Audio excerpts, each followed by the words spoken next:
पाठ 9 इंसानियत। एक समय की बात है, एक छोटा सा गांव था जहां के लोग रोजमर्रा के कामों व अपने शांत वातावरण में खुश रहते थे। उसी गांव से कुछ दूरी पर एक आश्रम था जहां पर एक महान गुरु निवास करते थे। जब भी गांव में किसी भी प्रकार की समस्या आती तो गांव वाले गुरुजी के पास जाते और उस समय समस्या का उपाय पूछते। गुरुजी उन्हें ऐसा उपाय बताते कि समस्या समाप्त भी हो जाती और अगले कई वर्षों तक उस प्रकार की समस्या फिर से ना होती।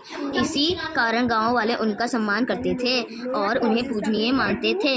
इसी प्रकार की बातें व घटनाएं सुनकर कई दूसरे गांव के लोग उनके शिष्य बनने की इच्छा लेकर आया करते थे, लेकिन उन्हें निराश होकर जाना पड़ता था क्योंकि गुरुजी किसी को भी अपना शिष्य नहीं बनाते थे। उनका शिष्य बनने के लिए आता था गुरुजी उसका बुद्धिमत्ता व व्यवहार जानकर कुछ ऐसा प्रश्न पूछते कि कोई भी उसका उत्तर नहीं दे पाता था।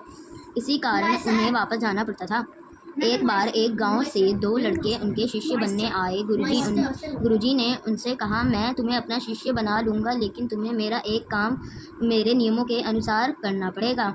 दोनों लड़कों के गुरुजी की बात मान ली। तब गुरुजी ने एक भेड़ की तरफ इशारा करके कहा, जाओ ऐसा स्थान ढूंढकर आओ जहाँ पर इस भेड़ को मारा जा सके और कोई देखने वाला ना हो। तब दोनों लड़के गुरुजी की आज्ञा अनुसार जंगल में वह स्थान ढूंढने के लिए चल दिए जहाँ पर भेड़ को मारा जा सके और कोई देख ना सके।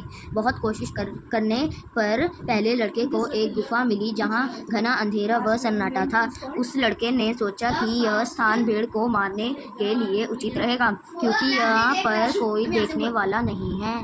दूसरा लड़का भी वह स्थान ढूंढने की कोशिश कर रहा था जहाँ पर कोई देखने वाला ना हो, लेकिन उसे वह स्थान मिल नहीं पा रहा था क्योंकि वह जा भी जाता वहाँ उसे कोई ना कोई पक्षी या जानवर या कोई व्यक्ति मिल ही जाता। अंत में उसे वही गुफा नजर आई जहाँ पहला लड़का गया था। उसने कुछ देर उस गुफा को देखा और वापस गुरुजी के आश्रम चला आया। जब दोनों गुरुजी के पास गए तो गुरु ने पूछा, क्या तुम वह जगह ढूंढ कर आ गए जहाँ पर उस भेड़ को मारा जा सके और कोई देखे ना? पहले लड़के ने कहा, मुझे एक गुफा मिली है जहाँ पर घना अंधेरा है और उस जगह पर कोई भी देखने वाला नहीं है। तो गुरुजी ने दूसरे लड़के को पूछा, क्या तुम्हें कोई स्थान नहीं मिला? दूसरे लड़के ने कहा, गुरुजी मुझे क्षमा कर दीजिए क्योंकि मैं उस जगह को ढूंढने में असफल रहा जहाँ पर इस भेड़ को मारा जा सके।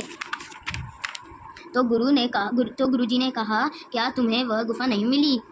लड़के ने उत्तर दिया, मुझे वह गुफा मिली थी, लेकिन उस स्थान पर इस भेड़ को नहीं मारा जा सकता क्योंकि उसे मारते समय मेरी आत्मा देख रही होगी, गुफा का घना अंधेरा देख रहा होगा, शांत हवाएं देख रही होगी, परमपिता परमेश्वर देख रहे होंगे और यह भेड़ भी देख रही होगी। इस कारण वह गुफा तो क्या पूरी दुनिया में कोई भी ऐसा स्थान नहीं होगा जो इस कार्य के लिए उचित हो।